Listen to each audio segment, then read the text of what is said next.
La sangre volvió a correr en Michoacán y esta vez no fue una ejecución más, fue un ajuste de cuentas a plena vista en medio de la ciudad, con balas silbando entre casas y gritos flotando en el aire como ecos de guerra. 7:47 de la noche. En una calle sin pavimento, bajo la luz temblorosa de un poste quebrado, cayó uno de los nombres más temidos del municipio, el Gárgola, presunto miembro del cártel Jalisco Nueva Generación, y más que eso, uno de los principales generadores de violencia de toda la región. Pero lo que vino después fue aún más brutal. La escena parecía sacada de una película narco, un cuerpo tendido boca abajo, casquillos regados como semillas de odio, el olor a pólvora aún fresco en el aire, y a lo lejos una camioneta gris que no escapaba, huía con furia, a bordo los hombres que lo ejecutaron y que no sabían que en ese momento estaban siendo seguidos por la policía municipal. Carlos Manso, alcalde de Uruapan, fue el primero en confirmar lo impensable. El Gárgola no solo estaba muerto, había sido cazado, y su ejecución marcaba una línea roja. La guerra entre cárteles ya no se libraba en brechas ocultas, ahora se peleaba en las calles, a la vista de todos. Lo que ocurrió después paralizó al municipio entero. Una persecución por calles estrechas, un enfrentamiento en el barrio del Vergel, 2 policías heridos, uno de ellos mujer, ambos vivos de milagro. La escena fue tan caótica que muchos vecinos no sabían si huir o esconderse. Algunos se lanzaron al piso, otros apagaron las luces. Un niño, según testigos, lloraba con las manos en los oídos, mientras su madre lo cubría con su cuerpo. Pero este no fue un ataque aislado, no fue un crimen cualquiera, fue una señal, una declaración violenta de que algo más grande se está gestando en Michoacán. Y por eso el nombre Omar García Harfuch no tardó en aparecer en las conversaciones de alto nivel, porque cuando el Estado es rebasado, solo una figura tiene la capacidad de reconfigurar el tablero: Harfuch, el arquitecto de los contraataques, el estratega de las operaciones imposibles, y ahora el último recurso de un municipio que ya no sabe a quién pertenece. Carlos Manso lo supo desde el primer minuto. No se trataba solo de un ajuste de cuentas, era un desafío directo, un reto al orden y a la seguridad de más de 300,000 personas. Por eso pidió refuerzos, o por eso encendió las alarmas, y por eso dijo lo que nadie había dicho en público: Uruapan está en guerra y necesitamos al Estado ya. Pero lo que los policías encontrarían en la camioneta gris tras ese tiroteo brutal en el Vergel no solo confirmaría los peores temores, lo cambiaría todo. Uruapan, Michoacán, tierra de aguacates, pero también de silencios peligrosos. La ciudad amanecía tranquila el martes 30 de septiembre. El clima templado, el aire cargado de humedad y rumores. Era el último día del mes y nadie, ni siquiera los policías de patrulla, sabía que esa noche una célula criminal caería como plomo encendido sobre el municipio. La colonia 28 de octubre es un laberinto irregular de casas humildes, calles estrechas y cables cruzados como telarañas. Un lugar donde la pobreza y el miedo se conocen por nombre. Allí, en la calle Plan de Ayala, algo se movía con tensión inexplicable desde temprano. Testigos hablaron de hombres desconocidos merodeando, de vehículos que no pertenecían al barrio, de un silencio demasiado profundo, como si la colonia, acostumbrada a ruidos, a gritos, a música a todo volumen, hubiera contenido la respiración. A las 7:47 de la noche, ese silencio fue roto de golpe. Una ráfaga de disparos, gritos, pasos corriendo y luego otra ráfaga más. En segundos el caos. Vecinos se tiraron al suelo, alguien llamó al número de emergencias, pero cuando las patrullas llegaron, lo único que encontraron fue el cuerpo ya sin vida de un hombre apodado el Gárgola. Tenía el rostro destrozado, 2 impactos en el pecho, y a su lado un radio de comunicación aún encendido con voces que decían códigos crípticos: QZ-17 confirmado, operación limpia, frase que heló la sangre de los primeros agentes en la escena. Los paramédicos no tardaron en llegar, pero no hubo nada que hacer. El hombre estaba muerto desde hacía varios minutos, y lo peor, nadie decía haber visto nada, ni una sola ventana abierta, ni una cámara encendida, como si la colonia entera hubiera decidido olvidar. En redes sociales comenzaron a circular rumores que era un estudiante, que fue una confusión, pero el propio alcalde Carlos Manso salió a desmentirlo esa misma noche. En un video corto, con rostro serio y voz firme, dijo: la persona asesinada esta noche en la colonia 28 de octubre no es ningún civil. Se trata de un sujeto identificado por inteligencia estatal como uno de los principales generadores de violencia en la región. región lo conocían como el Gárgola y su historial es tan oscuro como su apodo.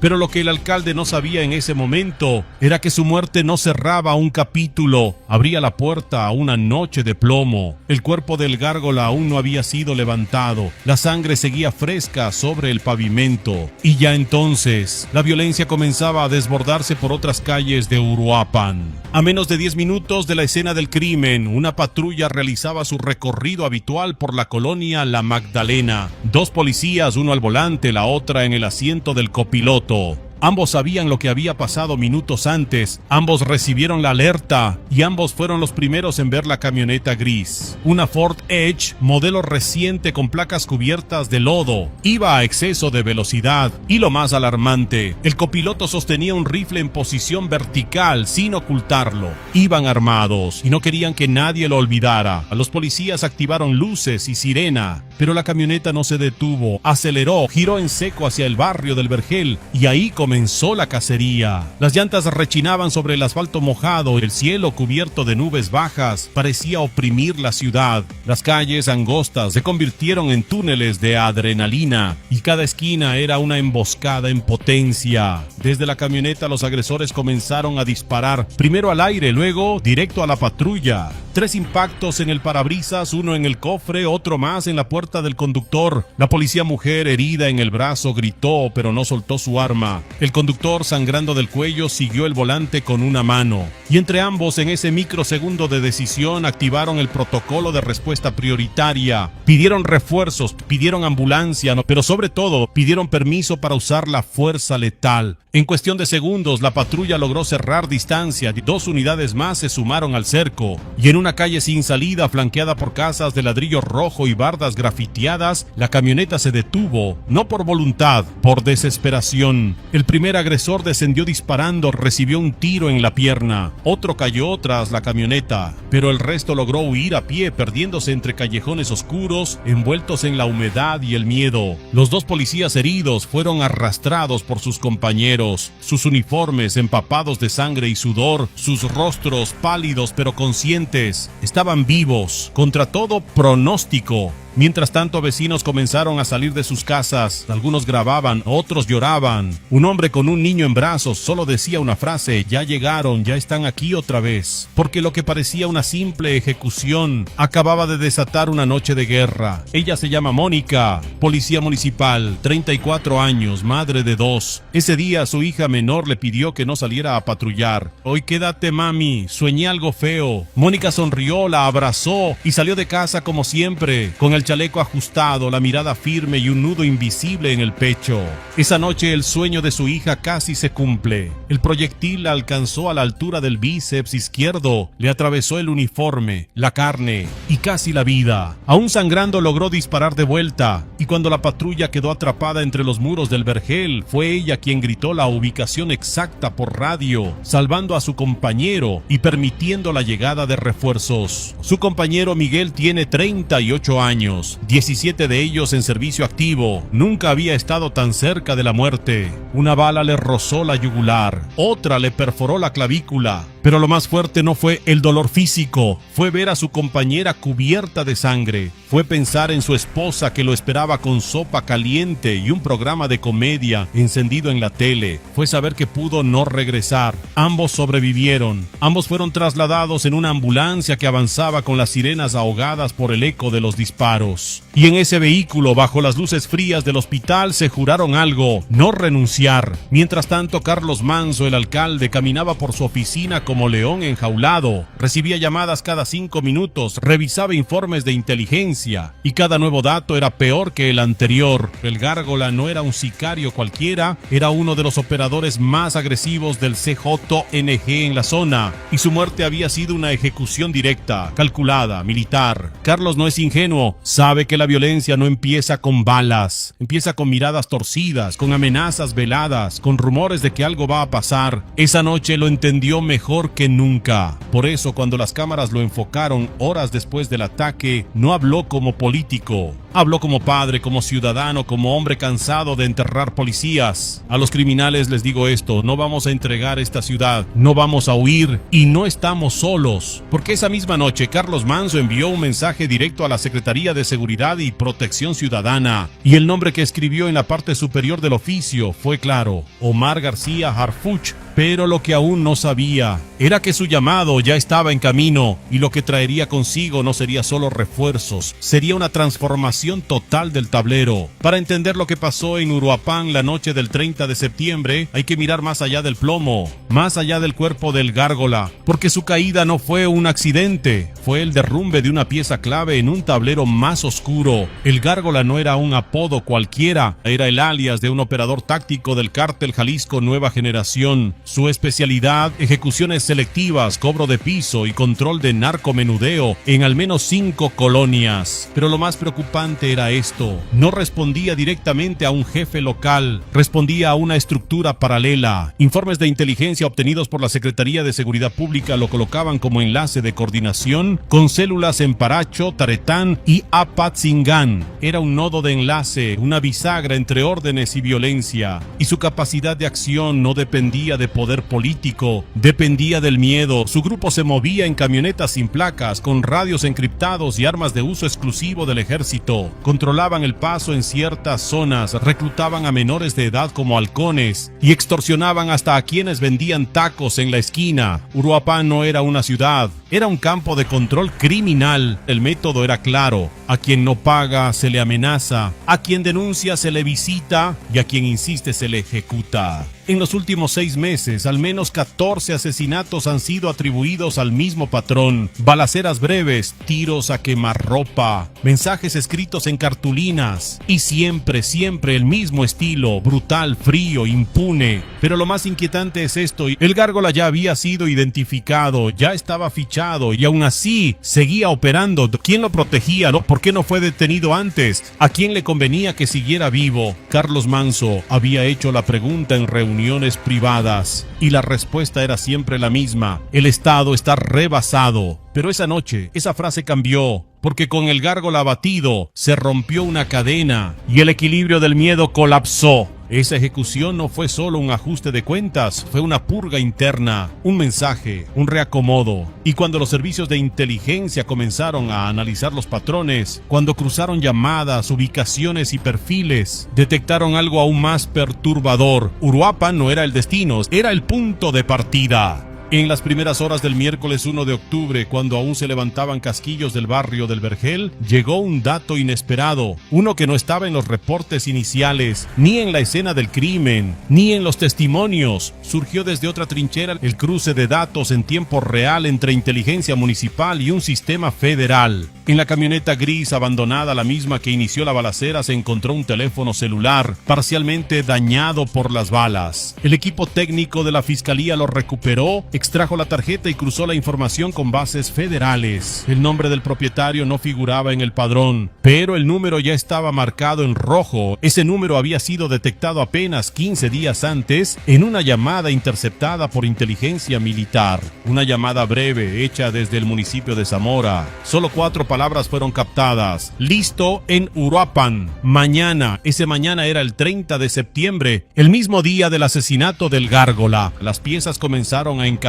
El ataque no fue improvisado, fue una operación táctica, diseñada con antelación, cronometrada y, lo más alarmante, financiada desde fuera del estado, porque el segundo hallazgo fue aún más grave. En el sistema GPS del vehículo, un destino estaba marcado como final. No era un punto de escape, era una casa de seguridad en Apatzingán, propiedad, según registros del catastro, de un exagente ministerial vinculado a redes de protección del narco desde el 2017. La ejecución del gárgola no fue un ajuste de cuentas interno, fue un encargo. Alguien quería silenciarlo, alguien que sabía que si caía vivo, hablaría, Y eso no fue todo. Una cámara de vigilancia en una farmacia cercana que no había sido incluida en los reportes iniciales captó algo más. Uno de los agresores, al bajarse de la camioneta, portaba una insignia en el pecho, una serpiente roja en fondo negro. Ese símbolo corresponde a una célula radical escindida del CJNG, una facción conocida como los Lince, fanáticos, silenciosos, letales. Hasta ese momento se creía que los Lince operaban solo en Jalisco, pero ahora había evidencia visual de que estaban en Michoacán y estaban matando. Cuando Carlos Manso recibió ese informe en su oficina, no dudó ni un segundo. Pidió hablar con Ciudad de México. Directo. Urgente. Y la persona que contestó la llamada no fue un asistente. Fue él, Omar García Harfuch. La llamada fue breve, pero no fue cualquier llamada. Carlos Manso, con voz aún temblorosa por la presión, habló directamente con Omar García Harfuch. Y al otro lado de la línea no hubo promesas políticas. Solo una frase seca, contundente. No vamos a ceder ni un metro más. Hoy el Estado responde con toda su fuerza. Minutos después, el Gabinete de Seguridad Nacional estaba activado y Harfuch ya tenía los documentos sobre la mesa: mapas, registros, imágenes térmicas, rutas criminales, reportes municipales. El operativo no sería local, sería federal, porque para Harfuch la caída del Gárgola no era el cierre de una investigación, era una advertencia, una señal de fractura interna en la estructura del CJNG y también una oportunidad, una rendija para entrar, intervenir y cortar el tumor antes de que se replique. Esa misma noche, desde la sede de la SSPC en Ciudad de México, se emitió una orden directa: despliegue prioritario en Uruapan,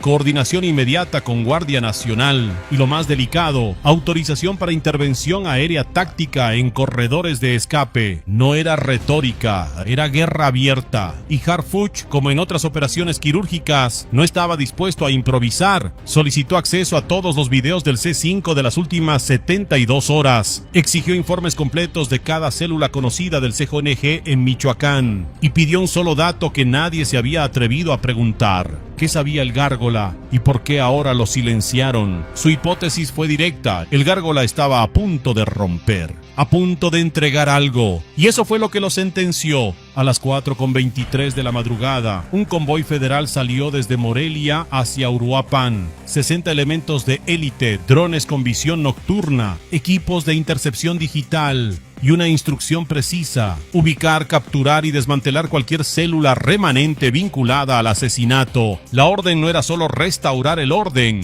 era mandar un mensaje a quienes intentan operar en Michoacán con impunidad: se acabó el tiempo, el Estado ha despertado. Omar García Harfuch. Y mientras ese convoy cruzaba la autopista bajo la niebla, un informante protegido por la fiscalía soltaba una frase que encendería todas las alarmas: el Gárgola no fue el último, fue el primero. El asesinato del Gárgola no solo dejó un cuerpo sobre el asfalto, dejó una ciudad paralizada, un municipio en pausa y un miedo que no se borra con comunicados ni rondines. La mañana del 1 de octubre, Uruapan amaneció distinto, las calles más vacías, los comercios con las cortinas entreabiertas, y en las escuelas los maestros pedían a los niños que no se acercaran a las ventanas. En el barrio del Vergel, donde ocurrió el enfrentamiento, aún había marcas de sangre sobre el concreto. Y en la colonia 28 de octubre, los vecinos hacían rondas nocturnas entre ellos, porque ya no confían en nadie, ni en los patrullajes, ni en las promesas, ni siquiera en la luz del día. Las repercusiones del crimen fueron inmediatas. Carlos Manso, aún con la voz firme, anunció la cancelación de las fiestas patrias. No habría grito de independencia, no habría música, no habría verbena, solo silencio.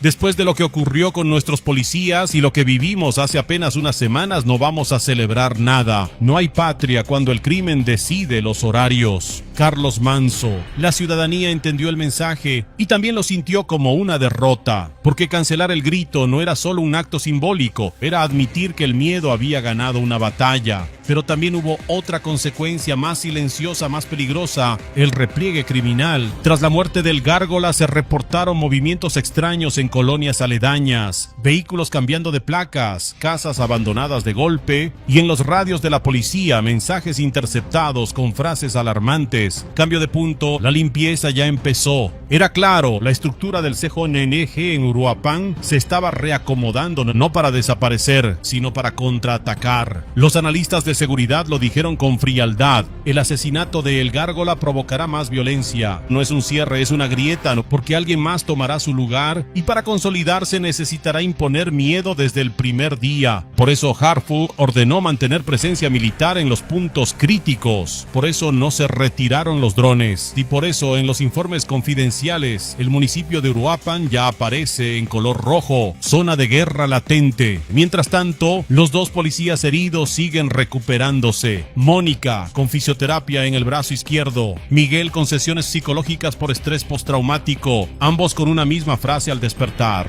¿y si no regresan por nosotros? Porque la herida más profunda no es la del balazo, es la de sentirse solos. La noticia cruzó fronteras. Abaten a El Gárgola, presunto miembro del CJNG, tras tiroteo en Uruapan. Ese fue el titular. Pero lo que no decía esa línea era todo lo que venía detrás. Redes sociales estallaron con videos de la persecución, imágenes del enfrentamiento, testigos relatando cómo se tiraron al suelo mientras las balas volaban por encima. Y entre todo eso, un nombre que volvió a ocupar los trending topics: Harfuch. No por su estilo, ni por sus discursos, sino por lo que representa, una de las pocas figuras que aún infunden orden en un país que sangra. El presidente municipal Carlos Manso fue entrevistado en vivo al día siguiente. No leyó un discurso, no se maquilló la voz, dijo lo que pensaba y lo dijo con rabia. En Uruapan ya no estamos preguntando si habrá más violencia, estamos preguntando si alguien vendrá a detenerla. Y ese eco llegó hasta Palacio Nacional, hasta la SSPC, hasta las oficinas donde se decide a quién proteger y a quién dejar a su suerte, porque esa es la crítica más brutal, aunque no se diga en voz alta, que algunos municipios siguen esperando a que el Estado llegue, que hay alcaldes como Carlos Manso que ya no piden apoyo,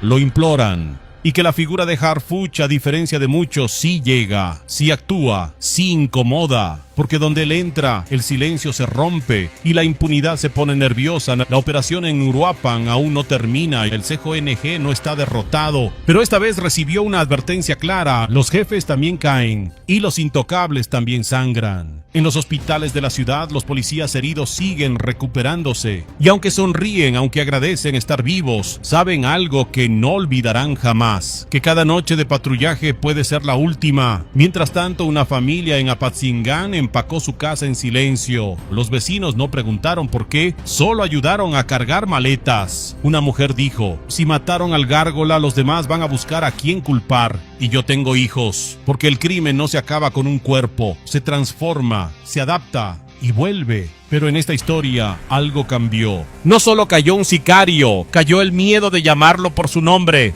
Y ahora que la verdad ha salido a la luz, la pregunta que queda es brutal: ¿cuántos más tienen que caer para que el Estado llegue antes de que sea tarde?